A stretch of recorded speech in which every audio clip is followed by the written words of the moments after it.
to start again these legislative forums, these legislative roundtables for the 2022 legislative year.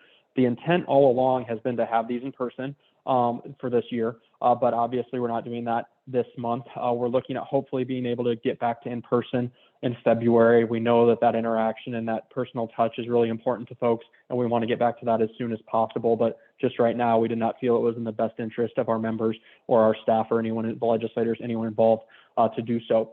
But before we kick things off, I really wanted to first thank our sponsor. Viridian Credit Union is our presenting sponsor yet again this year for these legislative roundtables. So we appreciate not only their support of the Council Bluffs Chamber, but also of our public policy apparatus and specifically these state legislative roundtables. But just to give a little bit of an overview, it's pretty, par for the course at this point, I think. But just as far as how this is going to go, we're going to give each legislator an opportunity to provide some opening remarks. We're not going to time those. We envision, obviously, with this being the start of session, a lot of different pieces of legislation to discuss. We want to give them an opportunity to give an overview of those, and then we'll do some Q&A after that about some of those specific issues that we can get more in the weeds on that then and ask some questions during that time. Regarding as attendees, I'll ask all the questions. You can feel free to text me or put the question you may have in the chat. We'll get to as many of those as we can, but obviously we prioritize those and we only have so much time as well. But do put those into the chat. If you're able, I will also let you know if that's something we intend to ask or something along those lines and correspond with you as appropriate. But moving on to the legislators and kind of the meat of the agenda for the program today, we have with us Senator Dan Dawson and Representatives Brent Segrist and Charlie McConkey, and we thank them for joining us here today. I'm really looking forward to having a good conversation with them. And before we get started, as I mentioned, we'll allow them some time to provide some opening remarks, and we'll just go in the order in which I introduced them. So we'll start with you, Senator Dawson, for your opening remarks. So the floor is yours, and thanks for being with us today. Good morning, Drew. Good morning, Chamber, and good morning, everyone. Dan Dawson, Senate District 8, which will be Senate District 10 here, I guess, at the end of the year. I cover all of Carter Lake and about a good chunk of Council Bluffs, a little bit at the east end there I don't cover. I chair Ways and Means Committee. I also sit on the Judiciary, State Government, and Veterans Affairs Committees. The brief overview is we just finished week 3, and as busy as we've been around, I guess for a lot of us there, it feels like it's probably about 2 months into it. We've been doing a lot of work up here up front. The typical session, you're working on policy first, and then on the back end, once the March REC comes out, we start to get budget target. I work on your appropriations, and your taxes pick up at the end.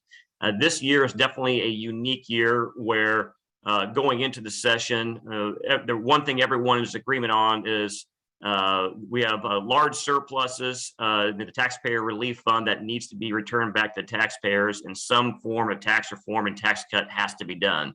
So that's how this year changes a little bit, because Ways and Means kind of picks up in the back half. But we basically started off running from day one once we started session here and everything, because we know what pots of money there are out there right now.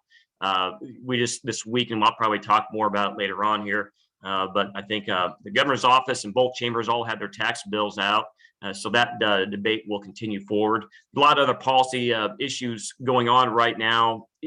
Maybe not as much visibility I have in some of the committees yet. I think in the next 2 or 3 weeks, we'll start to see that take form a little bit more as to what the chambers aren't going to settle in on and start to move forward there. But at least some of the other issues out there right now, I'd say they're still kind of percolating a little bit, but certainly seems taxes and appropriations the big issues to start off with. So thank you. Thanks, Senator Dawson, and we look forward to talking with you about your proposal that you just released a couple days ago. There's a lot to it, and I think it's going to be really informative to have that conversation. And we'll jump over to the House now, and we'll go to Representative Segrist, and then we'll go to Representative McConkey for opening comments. Thank you. Good, I guess this afternoon. Good afternoon, everybody. Glad that we're getting together again. Dan and I were just at another event, so we had to rush to get here in time for the Zoom. As the senator mentioned, it's been busy. It's very busy. As I've said publicly, I'm serving on 7 committees this year, which is more than anybody else. And each one of the bills we have has to have a subcommittee. So I had like all these meetings this week. Then I had 12 subcommittee meetings, and I was chairing 4 of them. And I mean, it's just been a load, but that's all right. That's what we're there for. You start out pretty quick so you can get some bills through the committee process and start to actually have some action. So having said that, very busy. I serve, obviously I represent basically half of Council Bluffs. And with reapportionment, redistricting, the number will change to House District 19, but it's basically the same area, about 1 or 2 precincts different. Charlie and I, Representative McConkey and I swapped a precinct or 2, but basically our district stayed the same. So I'll be running for re-election in that area. But I serve on I'm vice chair of local government. I'm vice chair of rules and administration. I serve on state government. I serve on ways and means. I serve on education appropriation. I serve on natural resources. I think I'm forgetting one. Whatever. So it stays fairly busy. The issues, as Dan said, taxes in the budget. I mean, those are issues every year. We'll get into the tax discussion later, I know, during this conversation, but that is one of the biggest issues that's facing us, and then making sure that the taxes and the budget still work. Workforce development is extremely important across the state. I'm not telling anybody on this call anything about that.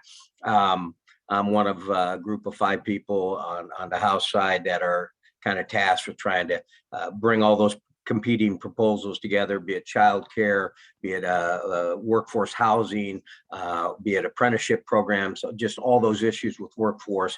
And so I'll be trying to stay on top of that. Nothing has crystallized yet, but there's many proposals out there, and that will be a big issue also this year. The first thing we have to do generally in any session is decide on state aid to K-12 schools, SSA, school supplemental aid. We've had some lengthy discussions about that this week, and we haven't quite settled on a number yet. The governor had recommended a 2.5% increase in SSA, school supplemental aid. That equals, excuse me, about $154 million, which is a pretty substantial amount. And from my viewpoint, it won't go below that. How much above it goes, if any, remains to be seen, but the House will be very firm at a minimum at 2.5%. Community college funding, the governor also recommended a 2.5% increase there. I'm assuming maybe Dr. Kenny's on the call. He will tell you that's not enough, particularly given the inflation rates of heating fuel and things of that nature. But that decision hasn't been made either. But those 2 educational components are pretty important. One of the things I've been very vocal about is parks and recreation and quality of life issues. I was very pleased the governor doubled the amount of money that she wanted to put in through our RIF fund, our Rebuild Iowa Infrastructure Fund, to go to park maintenance and park deferred maintenance.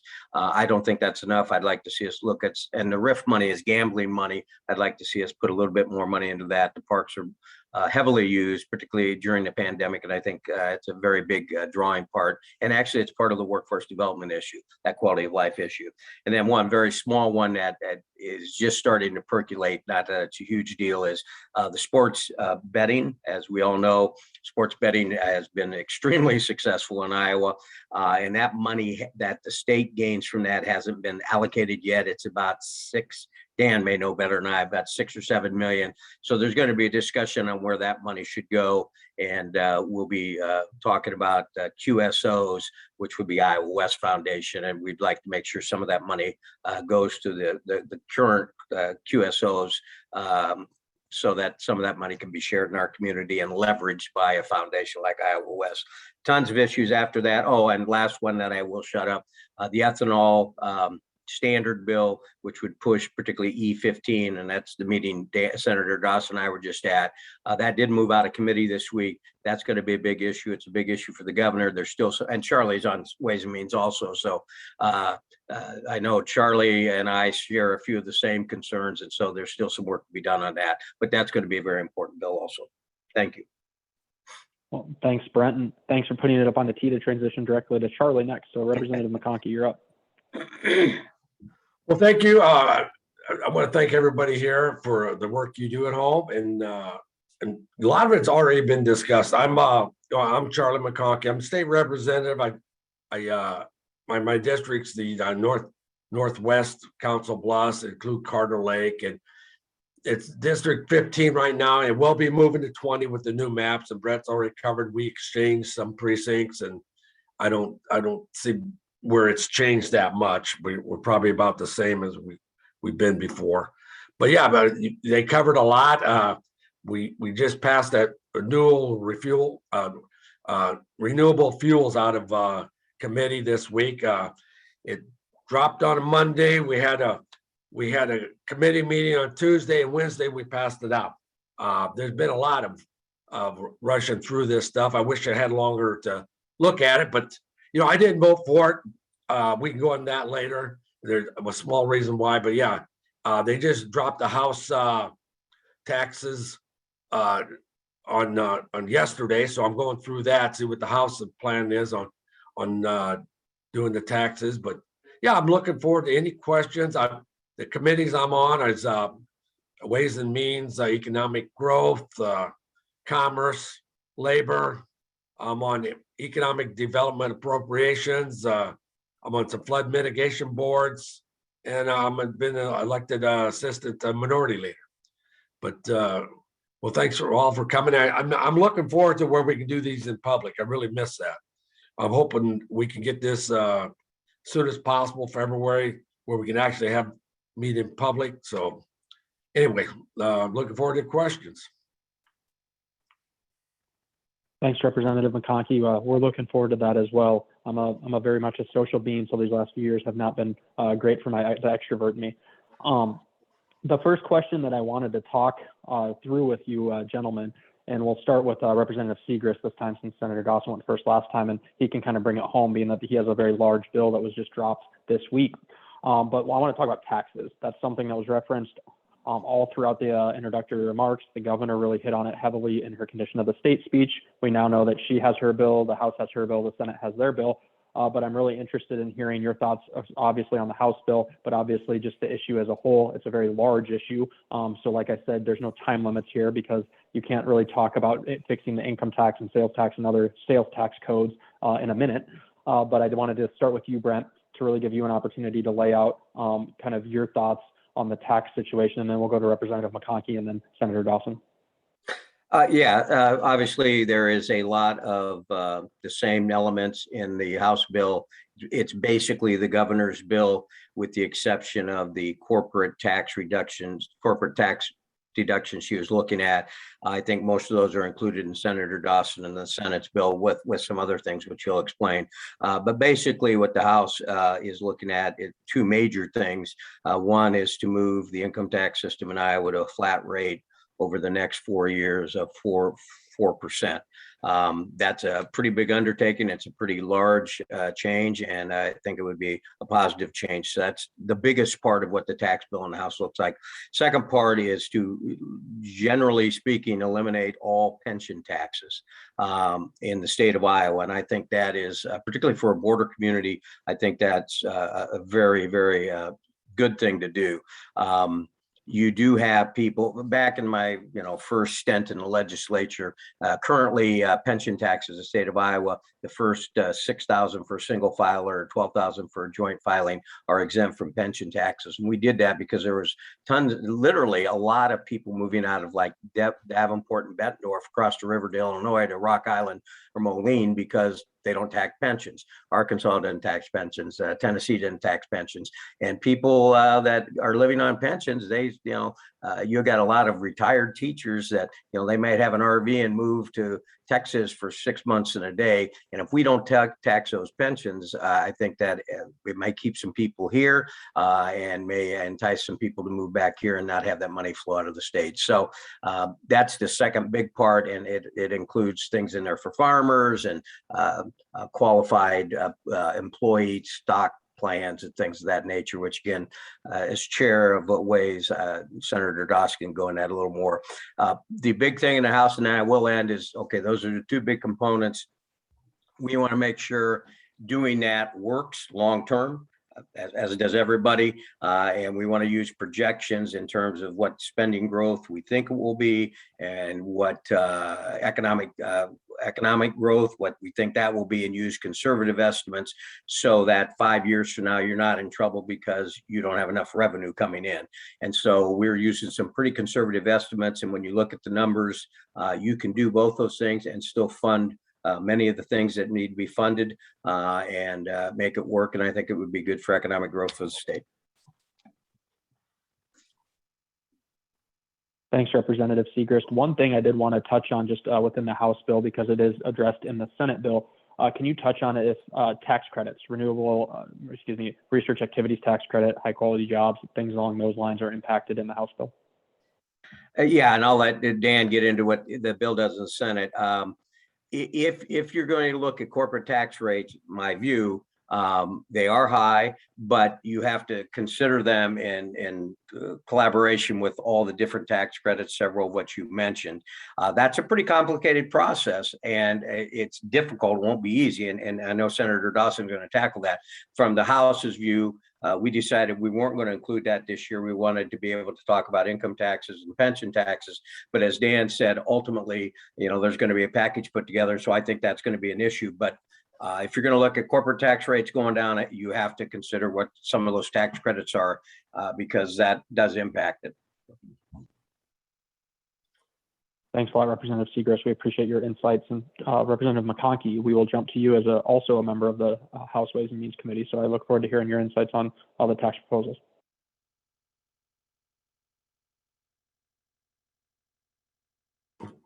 There, can you hear me? Okay. Well, thank you.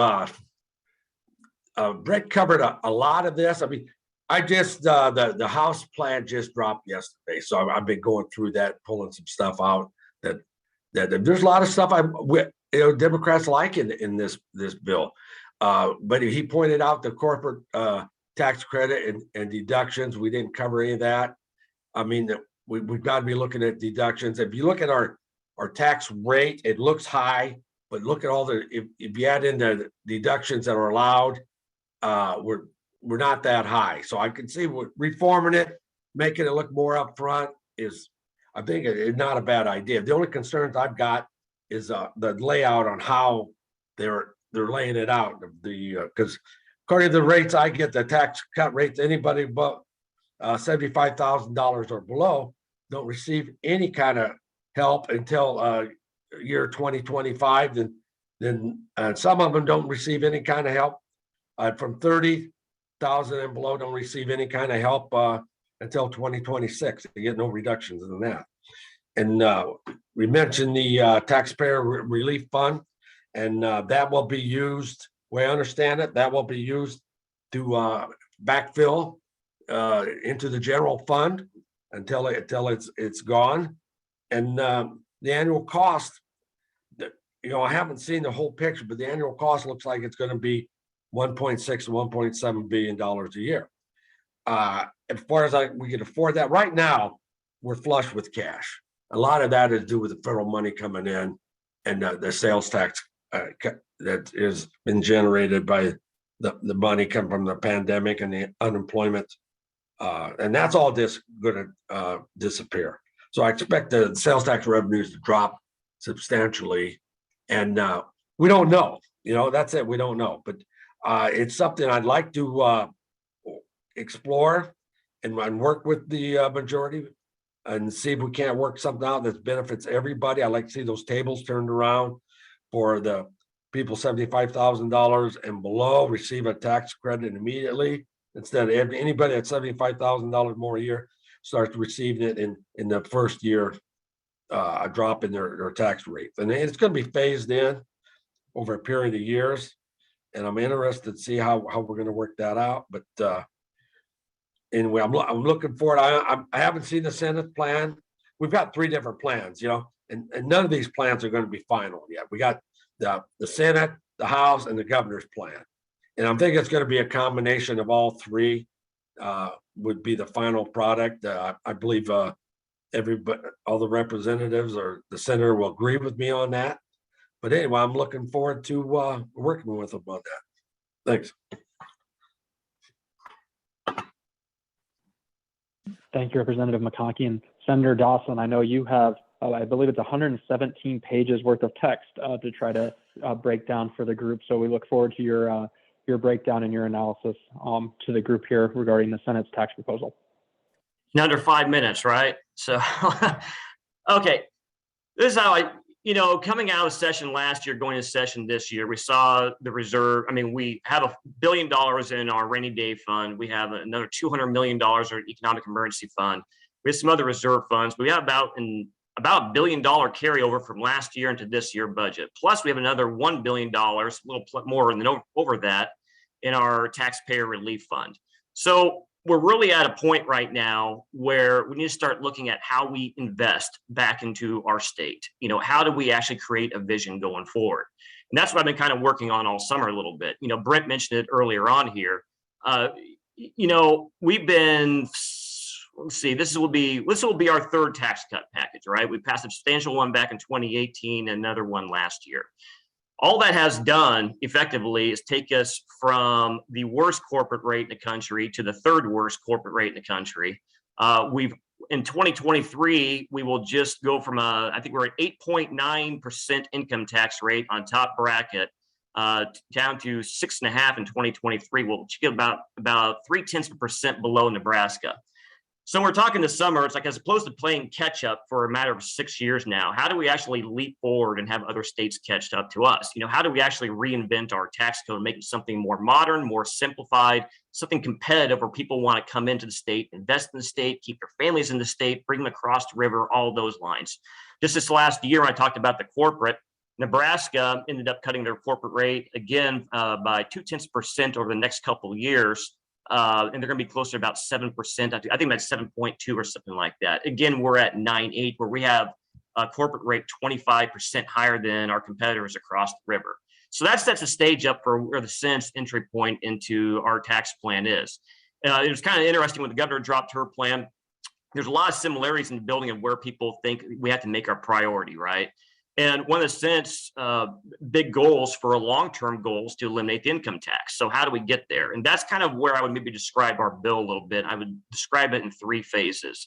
Phase 1 is we're trying to re-engineer the 2023 tax cuts, right? We're trying to start to go deeper. We're trying to impact more individuals. So what you see is that you'll see a lower rate, which I think is darn near close to what the House does and the governor does, on that first top rate there. As well as we immediately eliminate the income tax on all retirements, pensions, things along those natures that you see in the governor's bill as the House bill. Phase 2 is to get us down to a flat tax where you get everyone on the same playing field.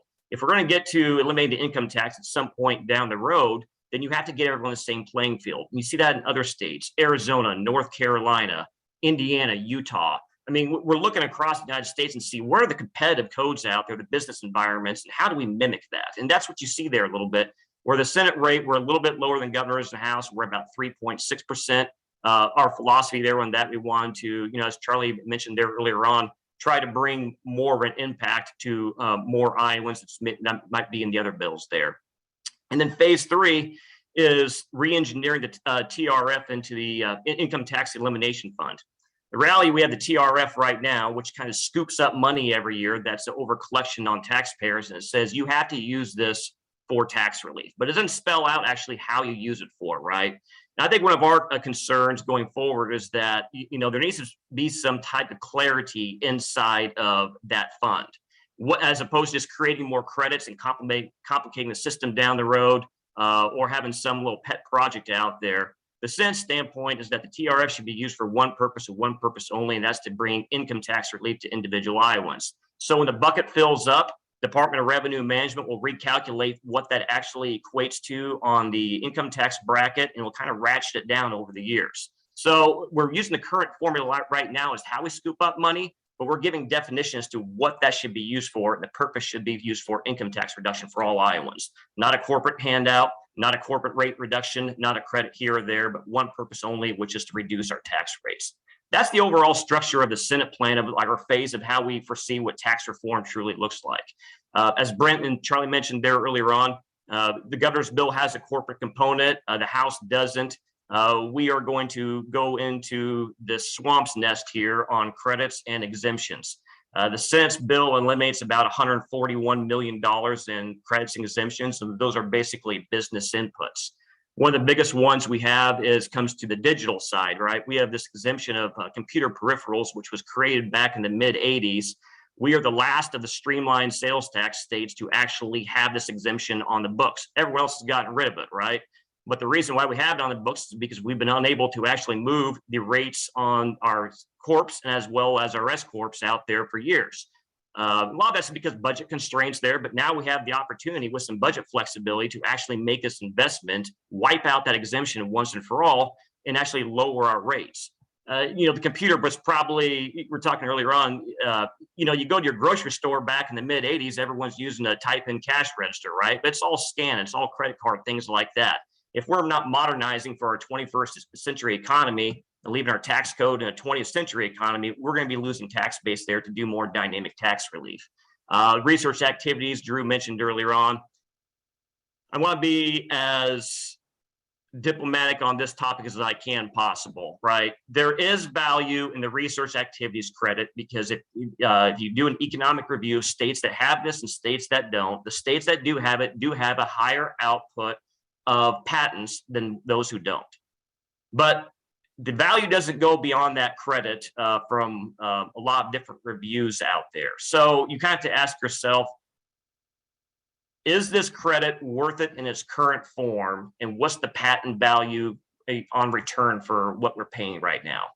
The Senate, we understand that from our proposal that there is value in research activities credit, but not to the extent that we're wiping out some entities' entire tax liability and refunding them back out millions of dollars every year, right?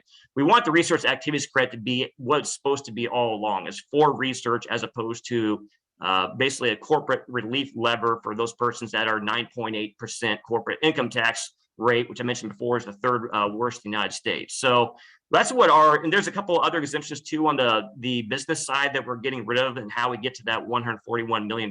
But the reality, I could throw a bunch of smaller credits in the bill and nibble around the edges on those, but unless we're gonna have the bigger conversation with our business entities here in the state, we're kind of doing it all for naught, right? We have some money, we can make investment, but to tackle those big issues, we're just asking businesses to come to the table, and we're willing to come to the table and find a more competitive tax code out there. That covers the credits and the corporate side a little bit. And then finally, when it comes to sales tax and I will. This is something that's been out there for the matter of about 12 years. The voters of Iowa in the late 2000s, I believe it had been 7 and 9, a bill went through the Iowa legislature through two different general assemblies, majorities of both parties, or majorities through those legislatures to fund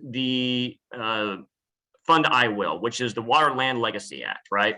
That's going to go monies for water quality, some monies for parks, bike trails, placemaking things that actually enhance our state, right? That measure went to the ballot box in 2010, and the voters, by a margin, I think 60%, ended up ratifying that to the Constitution. But what the language said was that should the sales tax go up 3/8 cents, then that first 3/8 cents shall go towards I Will in funding the trust, which would be a substantial increase from what we're funding right now from some of the issues across the state. The Senate proposal is we're basically going to mechanically trigger the Constitution and adopt what we did with school infrastructure back in the 90s and 2000s. So people recall we had silo way back in the day, which was effectively local school districts would raise a sales tax a penny and that money would go in the infrastructure, right?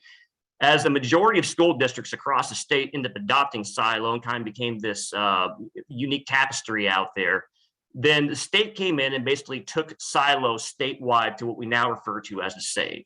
We're adopting that same concept inside our bill here. Right now, we have 1,371 local option sales tax districts across the state. And of those 1,371, only about 50 are not doing local option sales tax anymore. The majority of the state of Iowa is doing local option sales tax. So what we're trying to do is take the local option sales tax statewide, just as we did with Silo to Save back in 2008, I believe, and trigger I will, which will fund the trust and remit that penny back to the cities and counties. Nothing changes on the cities and counties bonding or the revenue purpose statements. Nothing changes on the formula right now. It's an old formula back between 1880 or 1982 and 84. But we think that this is the best chance that the legislature has, the current legislature, of actually constitutionally triggering the trust, funding these priorities, as well as streamlining our tax code statewide. So that's how I would describe the Senate tax plan. As Drew mentioned earlier on, it's got a lot of pages in it. There's some sales tax modernization things as well too. But I believe that we can probably collect more money for the cities and counties on a statewide local option sales tax than we can the current system right now. Thanks, Senator. And I apologize, my 4-month-old wants to participate as well. But I wanted to ask for a few pieces of clarification, or not even clarification, just to give you an additional opportunity to explain one or two things. With regards to the local option sales tax and how that's going to be used to trigger, I know there's some people on here, especially people working in local government, who have some concern about that, because obviously that's an important resource for them. Can you just walk through some of the precautionary steps? My understanding in talking to some of our lobbyists is there was really some pieces put in there with the understanding of the fact that there is that local authority, those local votes. And can you just talk a little bit about how that was factored into the equation, especially in talking to some of the local officials that are here on the call? They're a little concerned or have questions about that. Yeah, I mean, it's just, I just preface this up front here, right? This is how, I mean, the voters ratified this, right? But, you know, this is what happens when you put a constitutional tax increase in the Constitution, right? I mean, it really complicates the situation up there a little bit. But to constitutionally trigger this, you only need, I think we once in a while overcomplicate this issue when we really started breaking it down this summer, right? The only thing you need is to, one, have the sales tax, the state, and not the sales tax rate for all Iowans.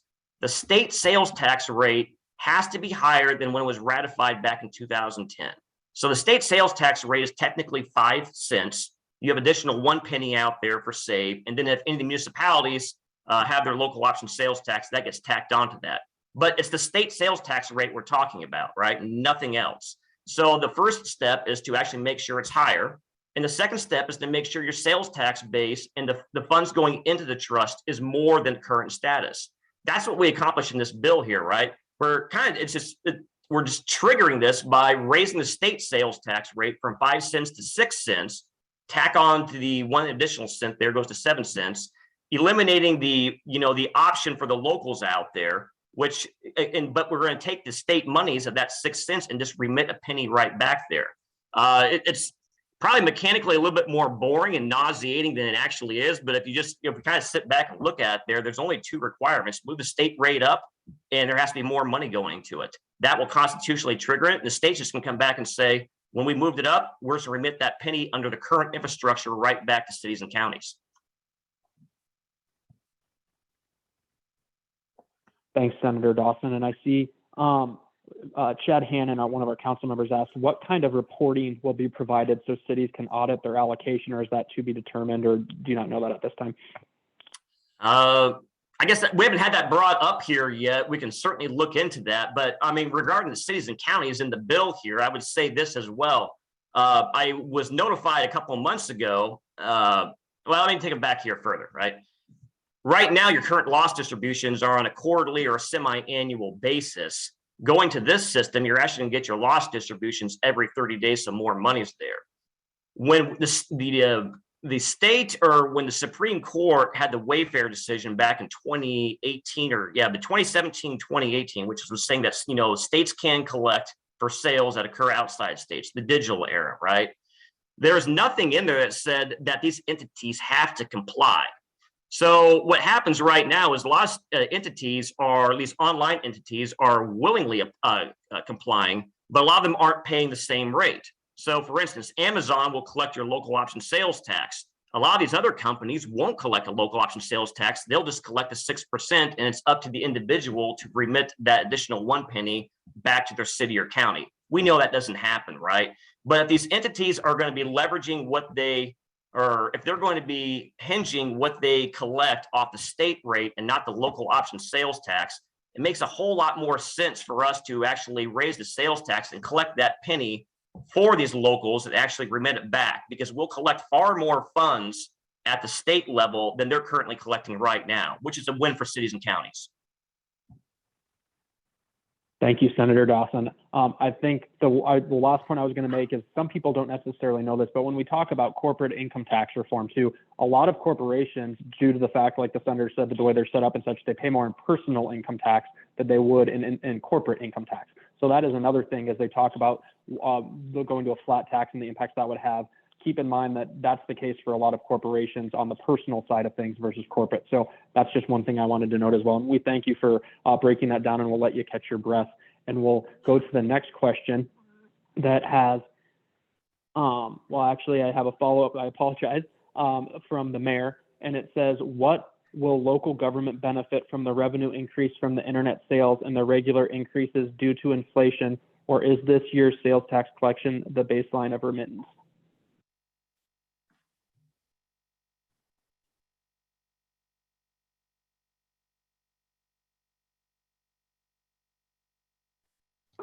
I don't know if I can unmute myself. Oh, yeah, go ahead.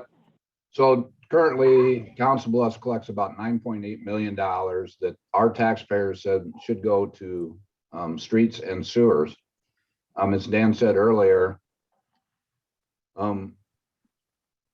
annually, the people's purchasing practices went from the traditional brick and mortar they were converting to internet sales about 1% per year. During COVID, because people didn't want to go out to the stores, they learned new shopping techniques. And in 1 year, it converted 18%.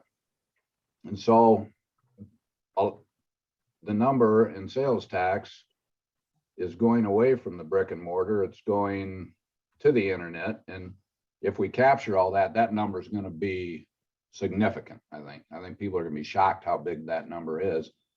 And then additionally to that, every sales tax is a percentage of the purchase price. And so as inflation drives up the cost of goods and services, sales tax should follow that.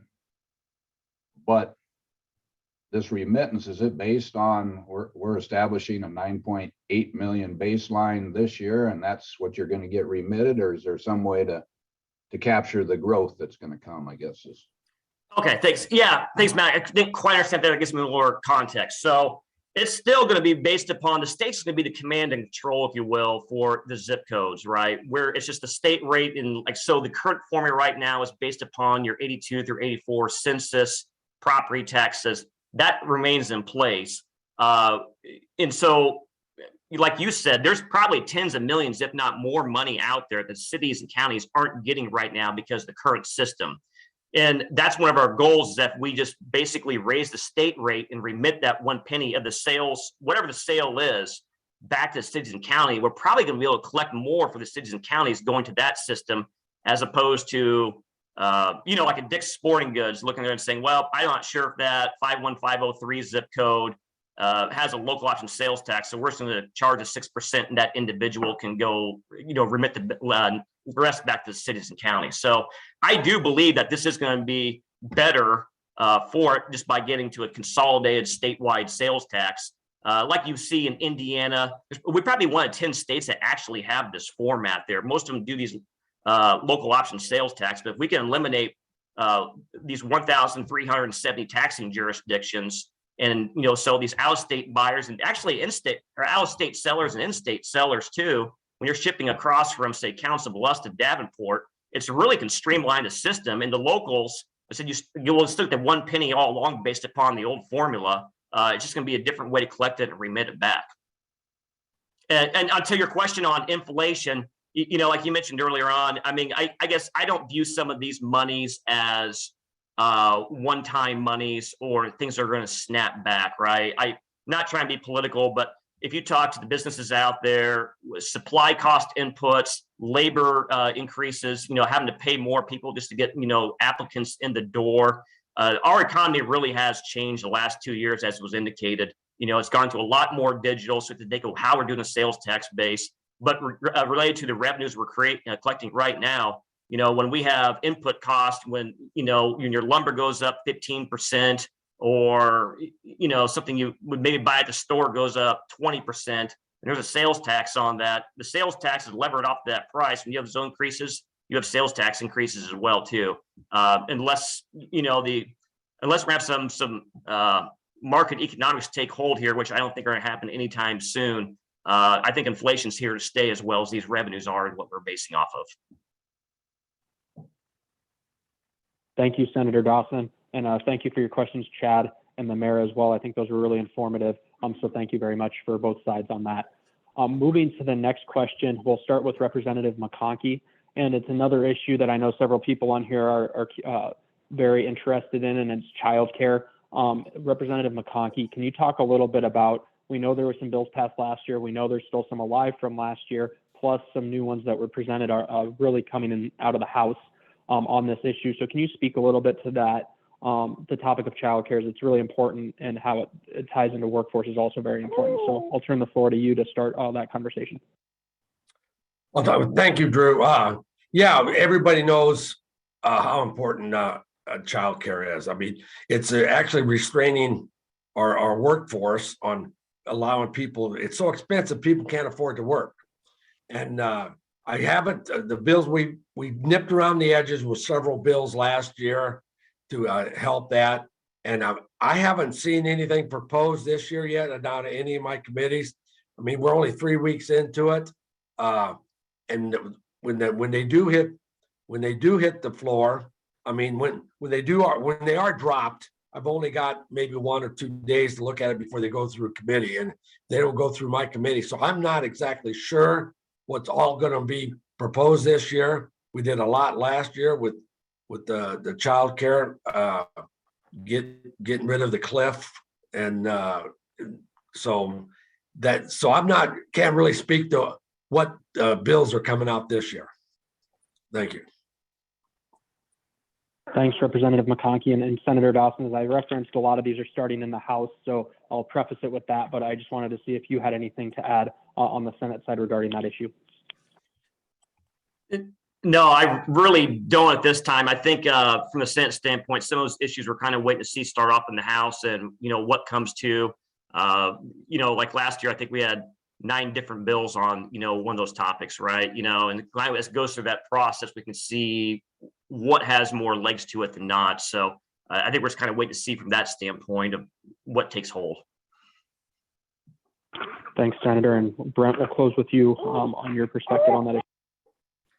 Yeah, I think it's relatively apropos. Your son or daughter, I can't remember, whatever is cooing in the background on this particular issue. You obviously need help with daycare, childcare. The governor had a very comprehensive task force, and that I don't have those recommendations in front of me, but that is what the crux of some of the legislation that will happen this year will be about. There are some very broad recommendations in there, including looking at, again, the income eligibility for child care tax credits. That's one of them. We're getting some pushback on one proposal that would allow an additional child at certain ages to be watched by one child care worker. I was on a Zoom this morning across the state with child care issues, and some of the providers were pushing back. You move from, like, I don't remember the numbers, 6 children to be able to supervise 7 children, which in the rural areas is a bigger deal because they don't have as many providers. There's some pushback on that, saying there's safety issues, but the fact of the matter is, I believe all or almost all the surrounding states around Iowa have that type of standard. So that would help with childcare issues, tax credits or incentives for businesses to be able to build or to put child care centers in is a great benefit for their employees, and we could help them do that. So there's a variety of things, and I'll be involved in that. But as Representative McConkey said, there isn't a bunch of legislation yet, but there are several bills that are percolating. And I think within the next probably week to 2 weeks, there'll be some specific proposals on the table.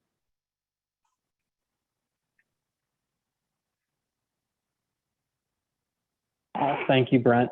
And the next question I wanted to jump down to is, you mentioned it in the opening Brent, you and Senator Dawson had been at a meeting regarding the renewable fuels bill, and we'll start with Senator Dawson on this one.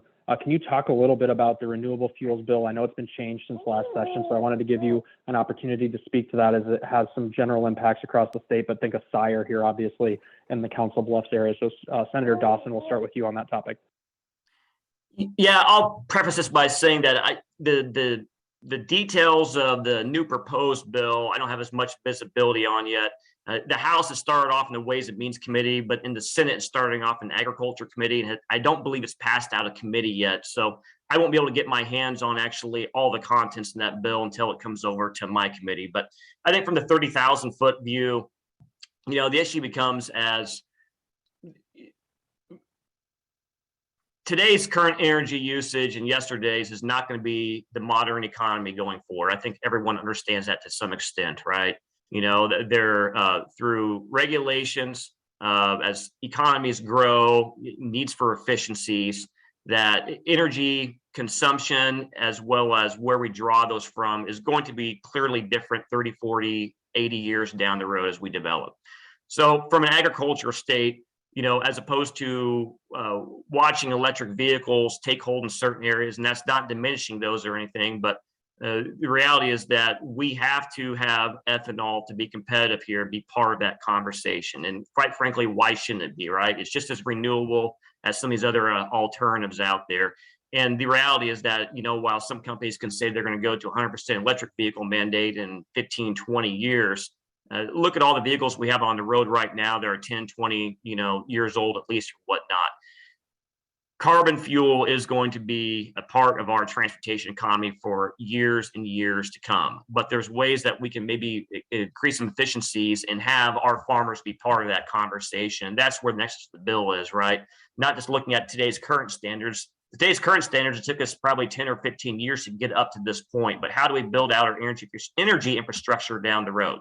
So the governor's proposals, I think Brent would probably have more details on this compared to what I could be able to offer, is to how do we increase our energy standards and actually our energy efficiency standards when it comes to fuel and take it up to the next level there to make sure that Iowa's farmers, Sire, you know, are in this, it's a multifaceted effect, right? You know, your implement companies, your retail sailors, everyone who's involved in agriculture here in the state, that we actually are part of this energy conversation going forward, as opposed to maybe like the East and West Coast trying to, you know, go to the EV route and leave the Midwest high and dry. So that's where the conversation starts at. The governor had a bill last year that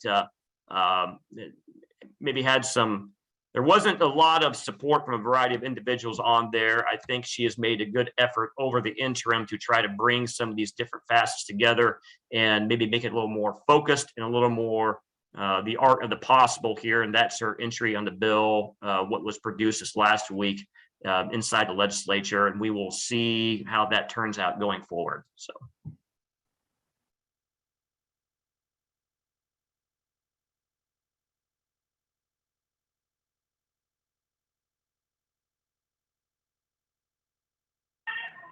Thanks, Senator. My apologies. And next up, we'll go to Charlie regarding that bill, and then we'll close with Brent regarding the renewable fuels bill. Well, thank you. I don't disagree with Senator Dawson on a lot of that. I mean, I've been in support of the renewable fuels and the biodiesel. It was that bill come out Monday at subcommittee Tuesday and was voted out of subcommittee out of committee Wednesday. So it went pretty fast. Didn't have a hard look at it, but I looked at it good enough. It was similar to what we had before. The only problem I had with that bill is there's about 160, 170 small mom and pop retailers in Iowa. And the waivers are there for them if they meet certain criteria. And it was over one word was in there. We proposed a change on that from a may to a shall. And that means if they meet certain criteria to meet the waivers, that it reads that they may give them, may issue the IDOLs may issue them the waivers. And, you know, they probably will. It's not that I don't trust them, but if we're reassured that they will take care of those mom and pops and the smaller We don't want to, and that's rural Iowa. That's not going to really have effect to my district. But all I wanted was assurance that if they meet the criteria for the waivers, they can receive the waiver, because it would not be cost effective for a lot of them to have to put new tanks in and piping in until the need of doing that. And there is some money out there to help them with on that. But I voted against the bill on that one technicality. I just wanted to change may to a shall. But I'm in support of the bill. I voted against it in committee just on that reasons. I'm assured it was going to be taken care of. But if it's going to be taken care of, why didn't we do it then? That's my only answer. I have problems with that. But yeah, I think it's a good bill for Iowa, and we'll probably get it ironed out, and I'm sure it's going to be a bipartisan bill. Thank you. Thank you, Representative McConkey. We'll go to Representative Segrist on that issue. Yeah, this is a relatively important bill, particularly for Iowa's ag economy, which all facets of it really drive the state. Moving to E15, actually, in terms of fuel efficiencies and so on, is as good as E10. Your mileage doesn't drop, and because of the tax credits and incentives, it's actually going to be cheaper. So I think once we're offering E15 at literally most pumps across state, I think E10 is probably going to go away, because people, they buy gas based on price once they're comfortable with it. So E15 would be bigger. Last year, the bill was viewed more as a mandate, and it ran into a lot of trouble because they were going to eliminate like high octane fuels. And so Abate of Iowa, which is all the motorcycle groups across the state, they were against it because they want to be able to buy certain octane gas. Over the year, as Senator Dawson said, over the summer, there were a lot of meetings held, and this bill is much more it's being supported by most of the groups, although there's still some groups that have some concerns with it than it was last year. So I think the bill eventually will move. There are a couple of issues with it. Charlie mentioned one of them, and that is right now, a lot of your big gas stations, it's called compatibility. The pumps you have they're not compatible to pump E15.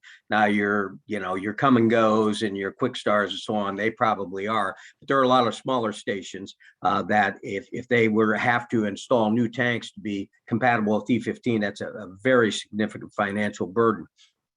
This bill says that you don't have to replace those tanks and the piping until you have to break the concrete.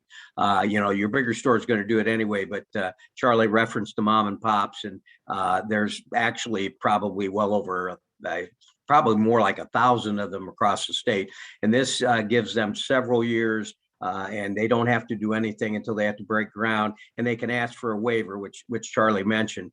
The reason the waiver would give them some more time, that they don't actually have to have that financial consideration to replace the pumps. They would be given more time in terms of not having to replace the pumps yet.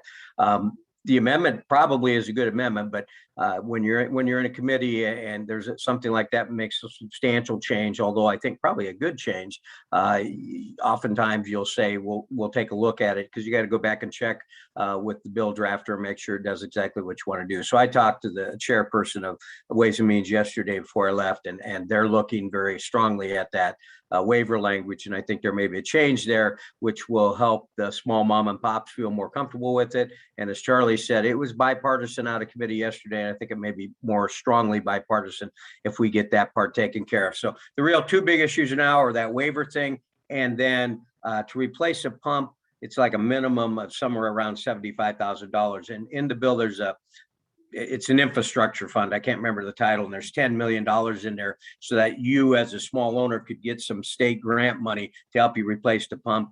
The smaller mom and pops are saying that's not going to be enough money over the next 7 or 8 years, and they want to see that increase. So I think the two issues you have to address still now are the waiver, and then how much money goes in an infrastructure fund.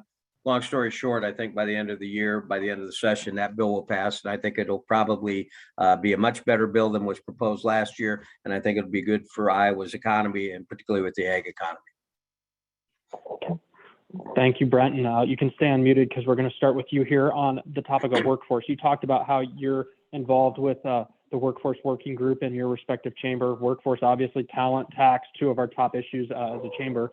So we're really interested in hearing some of those things that I know it's early on, but some of the things that you're looking at specifically to target some of the workforce issues. And then one thing as a follow-up, we have both hospital CEOs on here, and Dave Bird asked specifically if there's anything that you know of relating to healthcare workforce that may be considered or of value.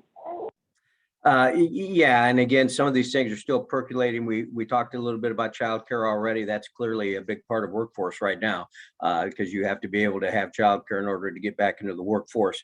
There are several bills, and I'm just going to be honest, I don't have them in front of me, so I can't tell you exactly what they do. But Representative Ann Meyer, who's a nurse and her husband's a doctor from Fort Dodge, she chairs the Human Services Committee in the House. She has 3 or 4 bills specifically talking about some of those issues, although one of the bills is to increase the amount of mental health beds and a couple of other things. But one of those bills, and I just have to look it up, and I'll be happy to try to do that, specifically address some of those issues. My wife is a nurse at Jenny Ed. She's upstairs sleeping right now because she went in for an extra shift last night because, as I'm not telling anybody that works in the hospital system, I mean, it's every day they don't have enough nurses. So there is talk about more forgivable loans for nurses, and there's some other things in that area of healthcare.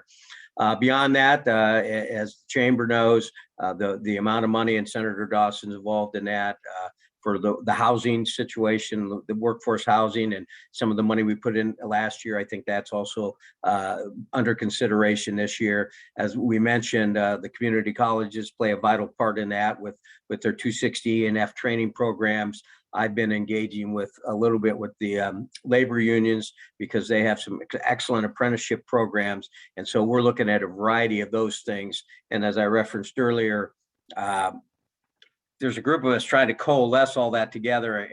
And I want to be honest, I'm trying to head up that group, and we couldn't find time last week to meet. There's just so much going on, but that's going to be a focus for next week, is try to bring some of those diverse things together. So, but it's workforce housing, it's childcare, it is some of the healthcare issues. One small thing very small thing, that's a small part of that is I ran a bill out of committee this week. We'll probably run it on the floor next week in terms of the education shortage too.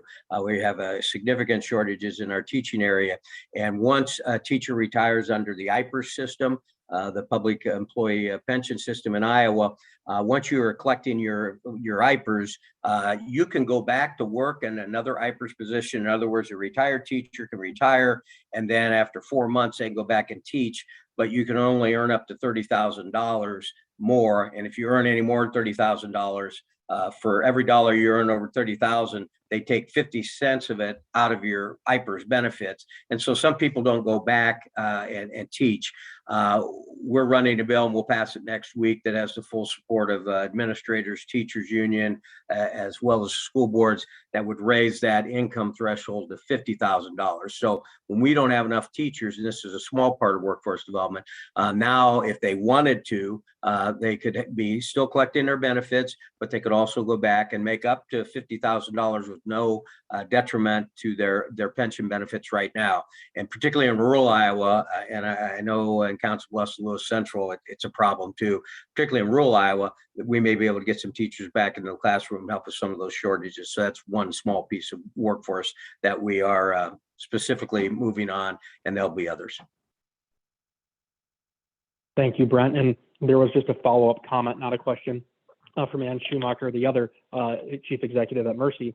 And she just says that obviously the governor's looking at a lot of issues and using some ARPA funds and different things for workforce, but just make sure that we consider to include and look at healthcare as one of those potential options, as well as, like you outlined, with the education component as well. So thanks for your comments, Brent.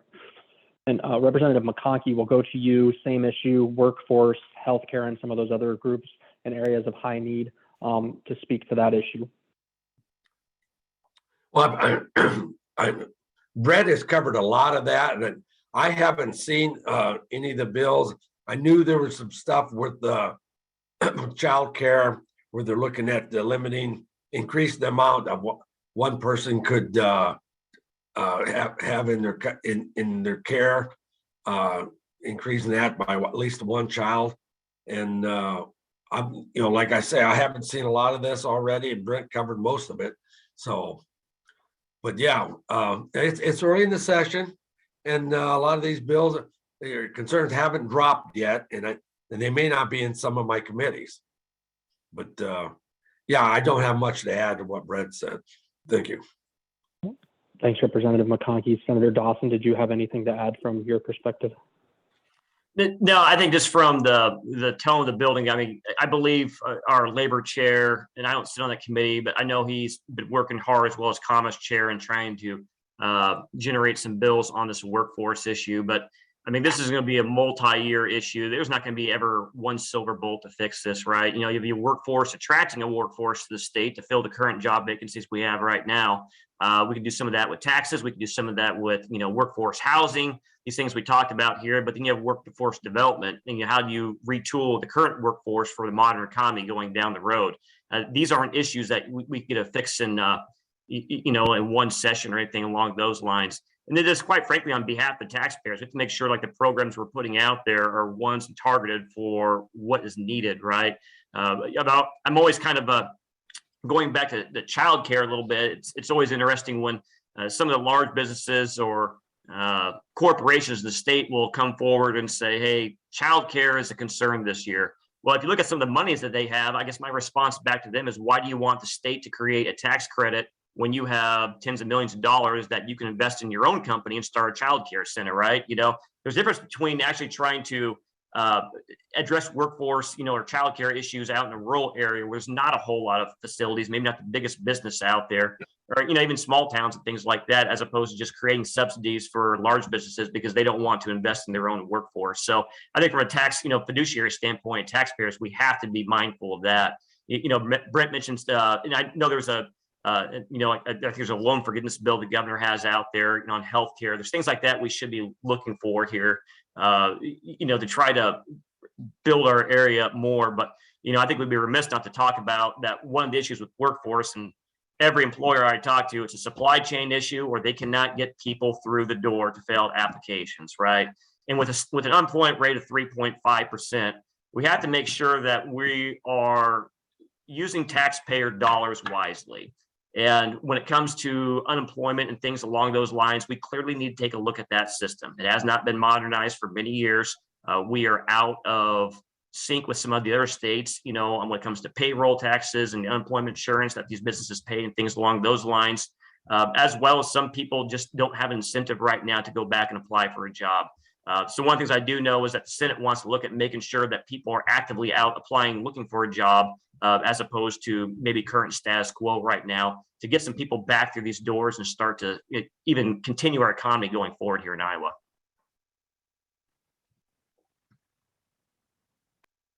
Thank you, Senator Dawson. And you referenced a few quick pieces I wanted to touch on as follow-ups to that. I know, obviously, Senator Schultz, who joined us in November for our call, is kind of running a lot through Commerce, is my understanding. But with regards to unemployment, you referenced that a little bit, some of those reforms. But can we also touch a little bit on the tie-in to medical malpractice? We've talked about that issue, especially being a border community. And then also the trucker tort reform. Truckers are obviously very important because you mentioned supply chain. A lot of the time, the primary issue is the fact there's not enough truckers. So Brent, we'll start again with you on that question because it's similar to the original, and just see if you have any comments to make on those as well. And that's, again, kind of the unemployment piece, med mal, and trucker tort reform. Yeah, relatively quickly on the unemployment stuff. Some of them make sense. Some others I still need to kind of research and see if I agree with them. I mean, there's a couple of those bills want to hire, I believe, if I read it right, a private company to check on people and so on. And I think one of the departments say they're doing that. And so I'd rather do it in-house if we can do that, but we need to look at some of those issues. But I'm not sure exactly where those will go. As it relates to med mal and trucker liability, those are both still big issues. This is not pejorative at all, but we have more than a few lawyers in the House Republican caucus, and because that's their profession and they believe it deeply, they have some concern with tort reform and med mal award limits, if you will, and so it's close, but it's not quite there. It's a difficult issue, but particularly as you pointed out, Drew, being a border community, competing with Omaha and so on, I do support that bill, but I'm not sure the fate this year. It's pretty close to getting enough votes to pass. I'm not sure that it will. The trucker liability bill also is fairly close, but not quite as close as med mal. So there's work to be done there. We vetted that both those bills heavily last year, and as I said 3 times now, the votes are pretty close, but they're not quite there. But there will be another push for both of those this year, and I'm not sure what the outcome will be, but it's not, neither of those are a dead issue. They're issues that are still under consideration. Thank you, Representative Segrist. And I see that Chad Hannon posted and just emphasized the importance of med mal and tort reform in general as a border community, because it is an issue. And if it was one that maybe Des Moines was experiencing, maybe there would have been a little bit of a hastier response. So thank you, Chad, for your comment. And Representative McConkey, we'll jump to you. And again, the issues are related to workforce, that unemployment, med mal, and trucker liability.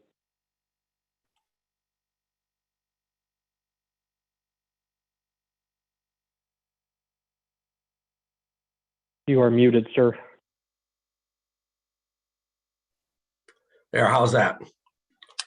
Okay, the med mal, like Representative Segrist mentioned, we've got lawyers in both sides of the chamber, and they both are having some problems with the med mal practice and the trucker tort reform.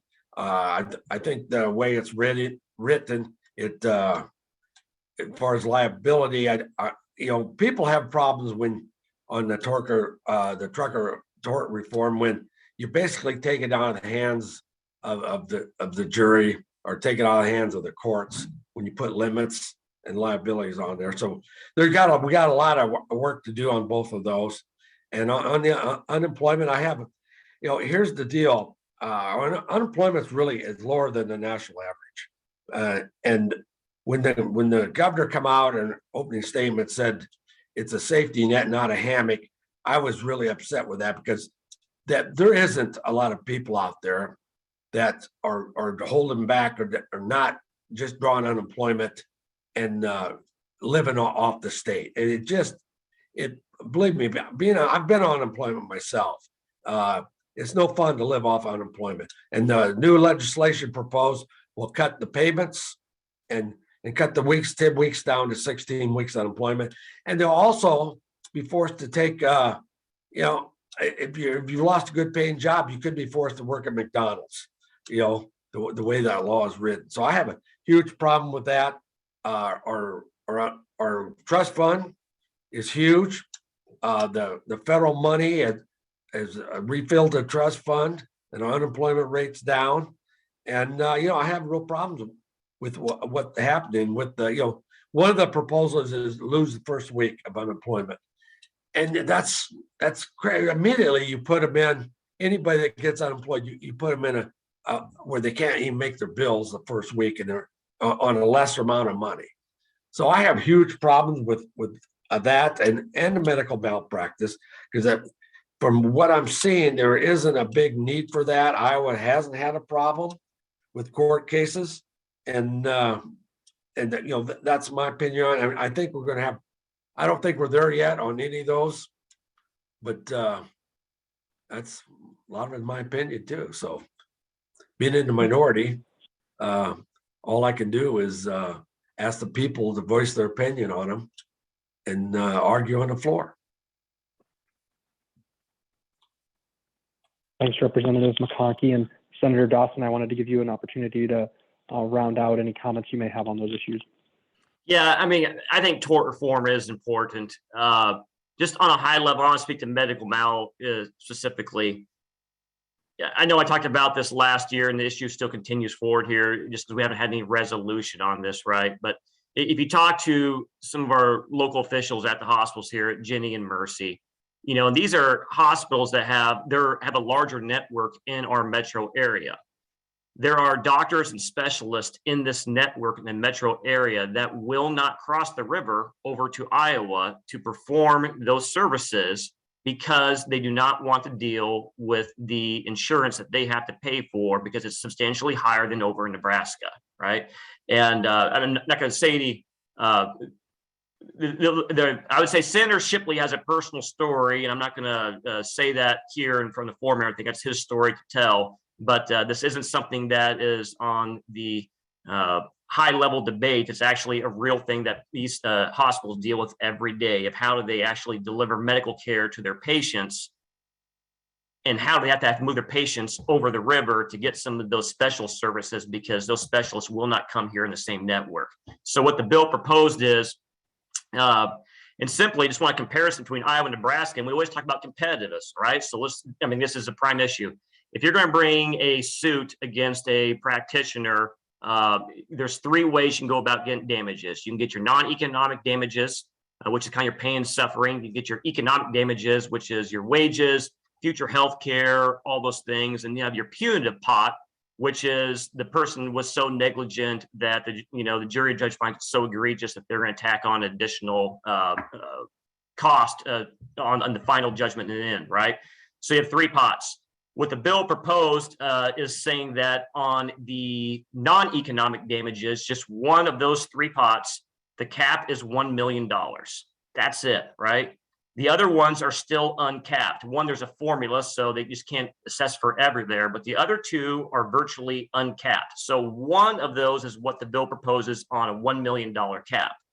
If you compare over to Nebraska, all three of those pots, they say no matter what it is, just for comparison, it's a little over 2 million. It's like $2.5 million, something along those lines, right? So I don't think the bill that's sitting in the House is anything that is going to substantially, what's the word I'm looking for here? I don't think it's going to substantially affect a person's ability to bring a claim against a hospital or use one of these entities out there for some type of serious incident, right? It's just trying to actually have some control of the system here, as opposed to right now when insurers aren't even able to. I mean, that's the reason why these premiums are so high, is because they can't assess what the liability would be there in the end. And doctors just say, I'm going to stay Nebraska side. So I think it's a very reasonable bill. I think it's something that is border community that we desperately need, particularly when these hospitals are an overall network in the metro area. And we're really hamstringing Mercy and Jenny Edmondson here when we should be looking at what our global metro area picture is. Thank you, Senator Dawson. I appreciate that. And you made an important note that the bill did pass the Senate last session, and it sits in the Med-Mal bill sits in the House now. And Brent talked about its prospects. So thank you both.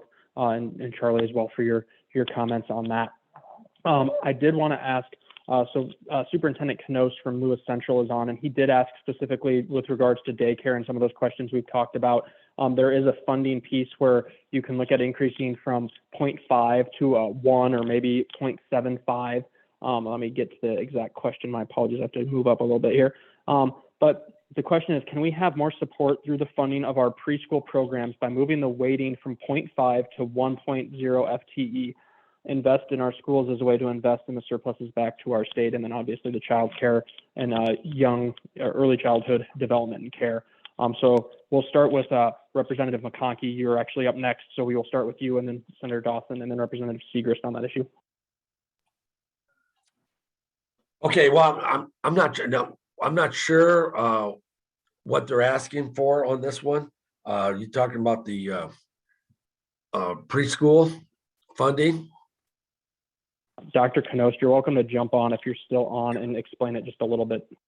Yes, it's exactly what we're talking about, increase in preschool funding. We've talked a lot today about the importance of daycare so families can, Sure. Get back to work and whatnot. And, you add the preschool component, which has a curricular component. Currently, the weighting for funding is 0.5 FTE. And if we were to get an increase to 1.0 FTE. That could be very, very valuable and maybe get us to the point where all 4 and 5 year olds have the ability to attend the statewide voluntary preschool program. So it's we talk a lot today about investing back in our state and all of these surplus of funds and how do we leap forward, and we keep hearing this state and that state and how we rank. There's plenty of ways to invest in schools, and on this one I'll just stay on the preschool, but that's just because daycare has been mentioned so much, it seems we would have some support overall for doing exactly that for preschool. Thank you. Well, thank you for your comments. And I totally agree with you. We need to put more money in we should fund that totally for there's no waiting list on preschools. And all studies show that every dollar invested in there will save the state, $17, $18 in the end. But we underfund our schools. And I know it looks like a lot of money, but when you start looking at where that money goes, I mean, it goes to property tax relief, a big portion of it goes, and a lot of it doesn't make it to the schools. But I'm in total support of what you're asking for. Thank you, Representative McConkey, and thanks, Dr. Knost, for the explanation to clarify a little bit. Senator Dawson, this same question to you. Yeah, I think, it's rising up the visibility level, I'd say, in the most recent years, that conversation on the waiting for the 0.5 to the 0.1. I believe the federal government was looking in the last, I'm not sure the status is right now, but they were looking at supplanting some, going to 100% universal pre-K and doing some of those type of services as well, too. There can be federal funds there. And that's what we always try to be cognizant of. And it's been a little bit hard to grapple around the last few years in particular between broadband, water quality, all these federal funds, and transportation. We got to make sure that we're spending our monies appropriately, put federal dollars where there are and fill where the gaps are in between and everything. When it comes to the overall education there, we actually had a caucus on it here this week. And, that's one of the things to talk about. Another thing we talk about too is rural transportation, per pupil, that's student equity as well too, as long as SSA. So we're always trying to figure out, what is our pot and how do we deploy those? And obviously there's a wide variety of individuals out there that come from different areas of Iowa, and they might want to see some monies go to some of those overall pots in education. So that's where the legislative process takes hold there, right? Transportation has been an issue for a few years, and there's some people in the caucus who are very vocal on that. SSA is a big issue for some other individuals. And so how do we divide that? What's our future liability? Those are things we have to look at as well, too. When I talk about that, one of the things that's definitely on our radar, and don't quote me on these numbers there, but one of the things that we're looking at is, remember going into the pandemic a couple of years ago, I believe last year we lost about 4,500 or 5,000 students that just didn't go into, pre-K or kindergarten, right? Our student enrollment dropped. We had that state aid guarantee each year. Going into this year, a large number of those returned, but not all. I think the number is around 1,000 students still haven't returned to school yet. So one of our questions is where do they go to, right? Are the parents holding them back for 1 year, something along those lines? Because when they do come back online, even at a 0% SSA, there's going to be tens of millions of dollars associated with that. So that's one of the things as we try to appropriate. We're trying to have some future visibility as to what's going on with the education picture, and making sure that one thing we don't want to do is overpromise, under-deliver if those students do come back on, line at some point in time here. So those are negotiations we have right now. As always, every year, the first appropriation you always make is on education, and try to understand where everyone's coming from inside the caucus there, as well as the House. They're going to have their own deliberations too, to figure out how to divide our overall education dollars. Thanks, Senator Dawson. And Brent, we'll close with you. Yeah, I mean, here's what I can say. I fully understand the issue. It is under discussion in the House, in the education circles. I don't know what the end result's going to be, but the weighting has been a discussion item, and it's a discussion item this year, partly because, as Dr. Knost said, I mean, childcare is such a big issue, and this extrapolates out to that. So I can't tell you if it's going to increase, but it is under consideration. That much I know. So I think that's a step forward. As Senator Dawson just said, SSA obviously is the basic funding, but I think you will see, and this doesn't affect Lewis Central as much as other places, but I think you'll see some additional resources be put into per pupil equity, probably around the $10 per student level, as well as some transportation. So I think there will be some of those issues that are addressed. Preschool waiting may be one of those. So it is this situation where you've got a pie. The pie is, I don't know, 8.1 or $8.2 billion. And everybody has an idea how to spend it. So we start with education and build off of there. So I think you'll see movement on these issues in the next 10 to 12 days. Well, thank you, Representative Segrist. And I did want to follow up on a few comments that have been put in the chat from Ann Schumacher. She's the president of Mercy Hospital here in Council Bluffs. And she did specifically just note, and it's kind of a request and an FYI, is just some transparency and some requests with the governor on ARPA funds. She noted that she testified in the Nebraska legislature on some mental health funding for some ARPA funds, and that she has not been able to do so or anything along those lines in Iowa. So she just wanted to note the fact that those potential testimonies, those inquiries, things along those lines, obviously can go to the governor's office. But I did want to note that and just say that that's something that's being looked at by some of our professionals here in town to have on your guys' radar. And then also specifically with some of those ARPA funds and some of those considerations that are being made, a lot of them focus on rural. So just making sure that there is also that municipal or that urban component as well. So I did want to make sure I touched on that. The last issue that I wanted to bring up before we close out with some closing comments from each of you is construction manager at risk is an issue that has been brought up, and I know it passed the Senate last year, but it's now in the House for consideration. It's kind of like my understanding is the Med-Mal bill, where it's kind of weighing in the balance, needing a few votes.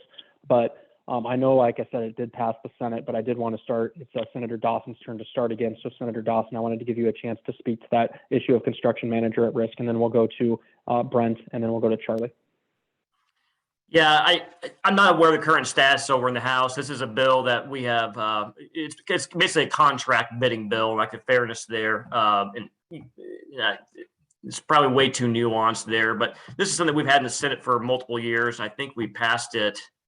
My gosh, I think my first year there, we've been dealing with this issue, and it still seems to stall for some form or fashion there. But it does sit in the House. I think it's a more fair way to do some bidding across the state, and we'll just see where it happens going forward here. Thank you, Senator Dawson. And now we'll jump over to the House, and we'll start with Representative Segrist and Representative McConkey on the construction manager at risk issue.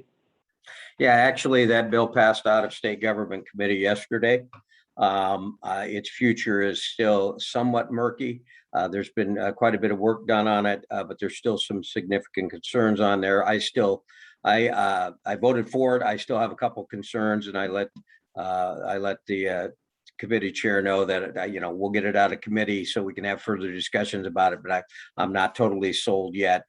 There's also a bill, a separate bill that's going to be brought up that addresses a couple of the other issues that independent contractors have concerns with. So it's a work in progress, but it is out of committee right now. I don't know that it has 51 votes, but it's probably fairly close. So it's a bill that will be up for consideration, certainly, but there's still time. If somebody on this call has an issue with it one way or another, there's still going to be time to address it. So I would say it'll probably be considered for passage in several weeks, but it's out of committee now. Thank you, Representative Segrist. And Representative McConkey, did you have anything to add regarding construction manager at risk?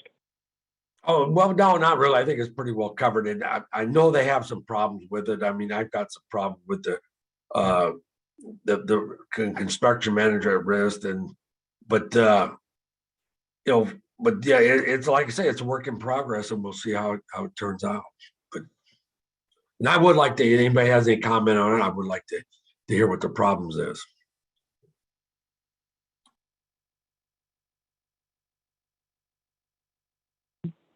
Well, thank you, Representative McConkey and Senator Dawson, Representative Segrist, for your comments on that as well.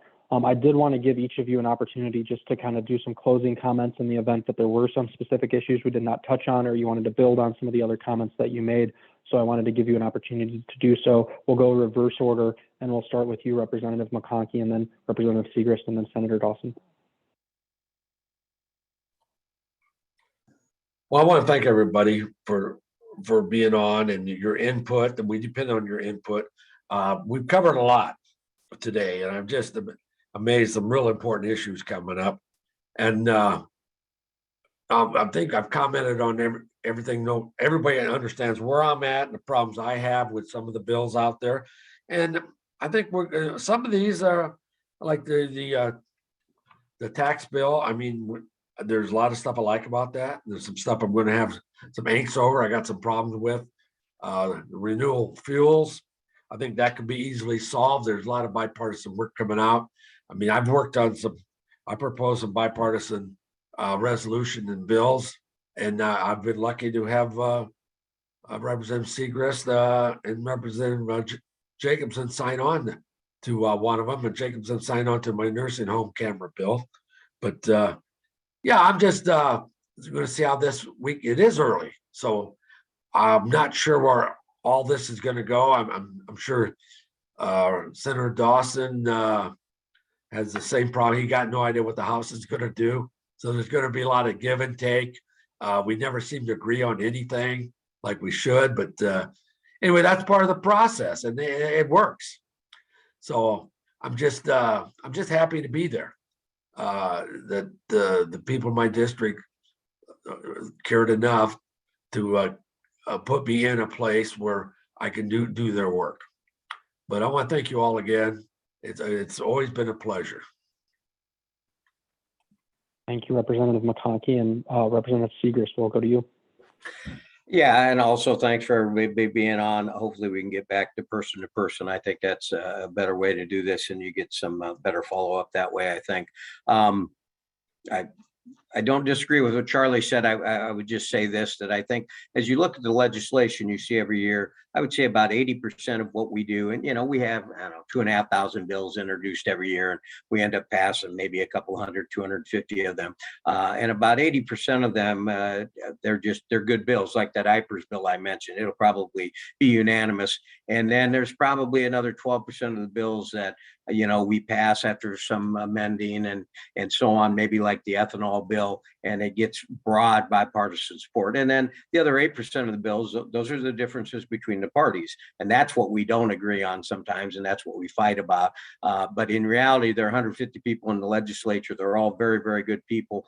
Sometimes they think I'm an idiot, and vice versa, because you come from different areas, and you have different philosophies. But overall, everybody's a good person, and we try to do the best that we can. And ultimately, we do a pretty good job. But you do get to the point where there's some fundamental differences between the parties, and that's all you read about in the paper. You don't generally read about the stuff we all agree on, because that's not as much fun to write about. So it's a great place to be. I'm happy to be able to be involved and hopefully make an impact. I would say this, and I do a weekly newsletter, and basically I use the caucus newsletter, which I kind of clean up because it's written partisanly. The Democrats have caucus staff, Republicans have caucus staff, but anybody who wants to receive that, you can just give me your email. And I think I preface it with 3 or 4 paragraphs about what's going on, and then it's just general information about all the things going on in all the committees. And if you're interested in that, just give me your email address, and you just go to the Iowa legislature site, and you can find me in my email, and I'll make sure you get that newsletter, because it helps me to get the input from all of you. Taxes, budget, that's going to be the big issues we'll talk about throughout the year. And I think we'll get to a conclusion on that, but it's going to take us a little while to get there. With that, I'll wish everybody a happy weekend. Thank you, Representative Segrist, and Senator Dawson, one with you. Yeah, just thanks for having us here today, Drew, in the chamber, and everyone who was able to participate. I'm pretty excited about the session. Last year as well as this year, we're dealing with big issues, right? We're trying to solve some big issues. Maybe they don't get all done in 1 year, kind of like Brent indicated earlier on. Lots of bills get filed, but by the time it funnels down, it's only a couple hundred bills there. But it gets the idea factory churning, right? And that's when you have ideas out, you start to work on those, you come to better conclusions there in the end, and better product. And I think in the end, we're going to have some really good stuff there. And I'm willing to bet, actually, well, I'm hoping, I think we might finish up just a little bit early this year. there's impetus for everyone to get out and maybe save the taxpayers a little money by not paying us a bunch of per diem to go back and forth to Des Moines. So I think we can get some big things done. I think we can make an impact, and we'll see how the session progresses here. So thank you. Well, thank you, Senator Dawson, and thank you, Representatives McConkey and Representative Segrist as well. We really do appreciate the work that you do, and we appreciate how accessible you are to join us for these things. As I mentioned before, we will do everything we can to get these back in person next month. We really think that's the best way, like Brent and Senator Dawson and Charlie all alluded to be able to do that and then have those follow-up conversations. So I think that's really important for us to do. But I just wanted to preface, or before I end it and conclude the event, I just wanted to let everyone know how great of legislators we have. They're extremely responsive. Not everyone has that courtesy provided to them. And anytime I reach out to these gentlemen, they're always, quick to respond back and get the information or follow up. So I really do appreciate it. And I just appreciate your accessibility and the work that you're doing for us at the State House. So I would be remiss if I did not specifically note that. And then I did want to note that we are doing an in-person event. It's actually in Des Moines. And on February 16th from 5 to 7 p.m., we'll be doing our legislative reception at the Embassy Suites. I believe it's been 2 years since we did one of those. So we're really excited to bring some folks from here in CB, also the representatives and senators and their colleagues as well. So we really do look forward to having that event here in a few weeks. It does tie into Leadership Council Bluffs Government Day as well. So we will have a good built-in young group of leaders there as well in that group. But we just wanted to make sure everyone was aware of that as well. If you have any questions regarding that, just reach out to me. I'm happy to have a conversation with you regarding that. The last thing I want to do is just, again, thank our sponsor, Viridian Credit Union, and then thank everyone who joined us, those who asked questions, those who are just continue to be participative and engaged in what we're doing with the public policy apparatus at the Council Bluffs Area Chamber of Commerce. With that, I will end things and just say thank you. Oh, yeah. Drew. Yep. Mm-hmm. I have a bit of insomnia. I was wondering, can I come over and lay on your shoulder so I could get some sleep? Looks pretty peaceful. Yeah. She's recovering from a cold. That's why she's not at daycare. So, well played, Brent.